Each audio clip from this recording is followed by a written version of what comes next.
So here got the notes for the binomial theorem. So the binomial theorem is used to quickly expand powers of binomials. So remember, a binomial has two terms, so like a plus b power would be n.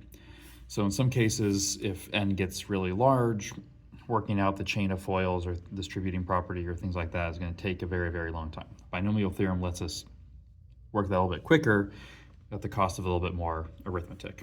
So any binomial raised to a power expands out into this seemingly very confusing sentence. So C's are coefficients. So first coefficient, second coefficient, third coefficient. So next to last, and then n is the last one. So if this is 10, they're going to be 10 coefficients.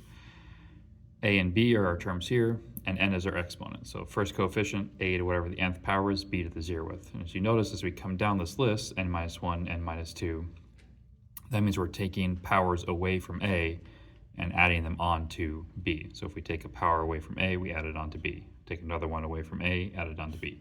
So eventually, we'll have taken all the powers from a and put them all onto b. So the values of c are found using this thing down here called Pascal's triangle. A note about Pascal's triangle, the first row does not correspond to n equals 1. It corresponds to n equals 0. So this would be for 1, for 2, for 3, for 4, for 5, for 6, for 7. Now there are more values. The trick to get each row is that if you look at any two numbers, when they're added together, they give you the one in the space between them. So like this 7, 1 plus 6 is 7. That 15, 10 plus 5 is 15. Up here, 1 plus 2 gives me 3. And the ones always fall down the outsides.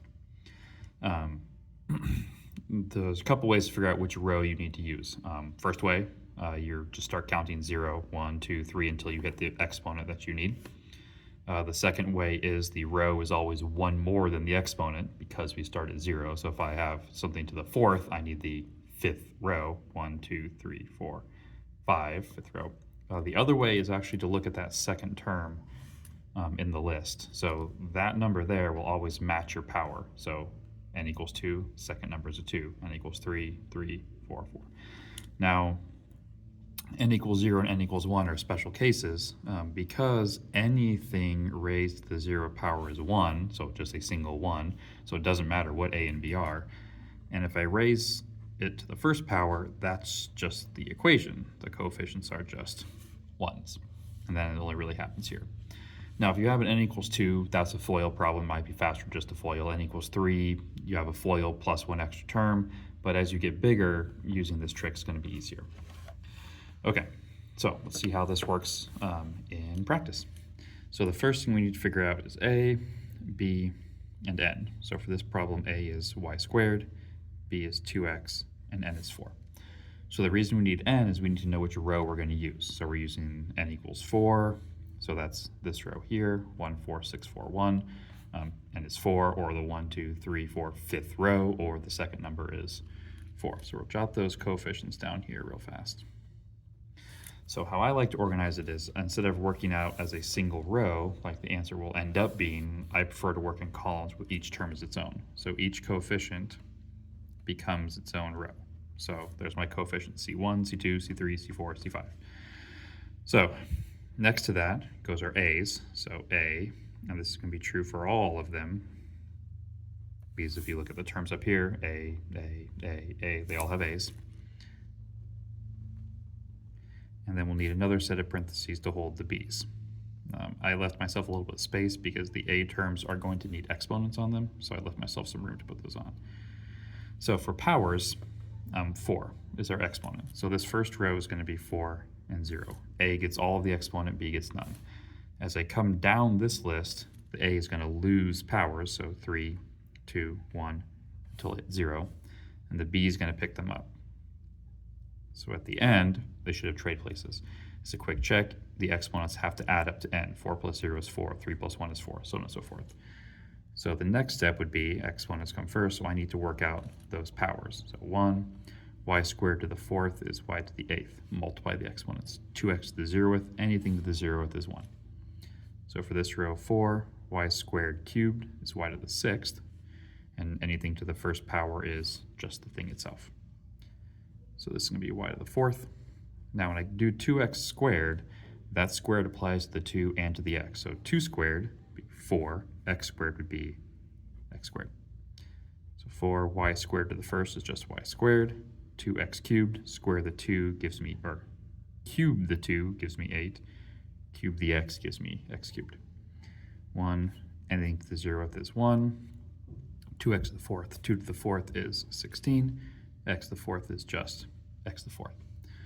So then our last step is to work our multiplication out. 1 times y to the 8th times 1 is just y to the 8th. 4 times y to the 6th times 2x is going to be 8 y to the 6th x. The next one will be 24 y to the 4th x squared, 32 y squared x cubed, and lastly 16 x to the 4th.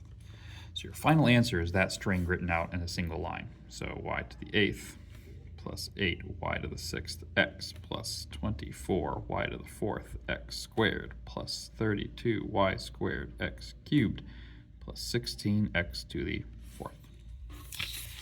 Okay, so number 2. So for number 2, our a value is 3x, our b value is 3z squared, and our c value, oops, not c, n is 3. So for 3 from the third row, if we look back, the row is 1, 3, 3, 1. So those become the first values in a row. Then we have our a's in their own little parentheses, and our b's in their own set of parentheses. So cubed, so first one is 3 and 0. So 2, 1, 0, 1, 2, 3.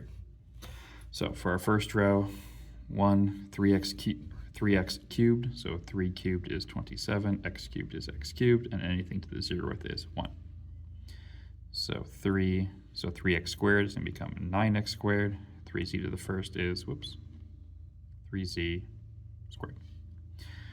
So this will be 3 times 3x times 9z to the 4th, because you remember exponent times exponent. The last one will be 1, 1, and 27z to the 6th. So if we work this out, that's 27x cubed. That's 3 times 9 times 3, so that's 9 times 9, that's 81 x squared z squared. 3 times 3 times 9 is 81 again, x z to the 4th. This last one will be 27z to the 6th. So our final answer, write them all in a string, 27x cubed plus 81x squared z to the z squared plus 81xz to the 4th plus 27z to the 6th. Okay, so for 3, our a is y squared, our b is negative x squared because of that subtraction sign, and our n is 5. So the row we need is 1, 5, 10, 10, 5, 1. So y squared's all the way down.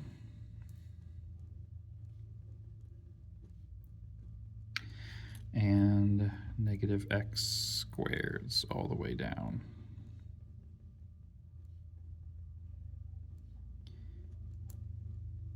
Oops, not squared there, squared there. So our power is 5, so this row is going to be 5 and 0. So count down 3, 2, 1, 0. Count up 1, 2, 3, 4, 5. So this one's going to be 1 y to the 10th times 1, 5 y to the 8th negative x squared, 10 y to the 6th x to the 4th. Notice that this one's positive because when you square a negative number, it's negative times negative, which makes positive. 10, just lost a parenthesis there, y to the 4th, negative x to the 6th. An odd power, negative number to an odd power will keep its sign. 5y squared x to the 8th. Once again, even exponent with a negative makes it positive. 1, 1, negative x to the 10th. So this is y to the 10th. This is negative 5 y to the 8th x squared. 10 y to the 6th x to the 4th. Negative 10 y to the 4th x to the 6th. 5y squared x to the 8th. Negative x to the 10th. So your final answer, y to the 10th minus 5y to the 8th x squared plus 10y to the 6th x to the 4th minus 10y to the 4th x to the 6th plus 5y squared x to the 8th minus x to the 10th. All right, one more to go. So for this one, our a is 5, our b is 4x squared, and n is 3. So our coefficients are 1, 3, 3, 1. So a is coming all the way down, all 5s. B is coming all the way down.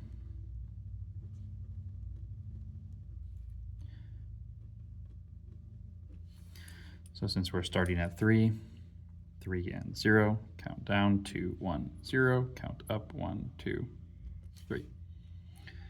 So 1, 5 cubed is 125. Anything to the 0th is 1. 5 squared is 25. 4x squared to the first is just 4x squared. 5 to the first is just 5.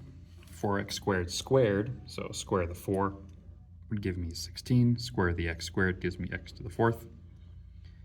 And lastly, 5, 1, 4 cubed is 64. X squared cubed is x to the 6th. So this row is just 125. This row is 300 x squared. This row is 3 times 5 times 16, which is 240 x to the 4th. And this row is 64 x to the 6th. So our final answer would be 125 plus 300x squared plus 240x to the 4th plus 64x to the 6th. So that brings us to the end of the section.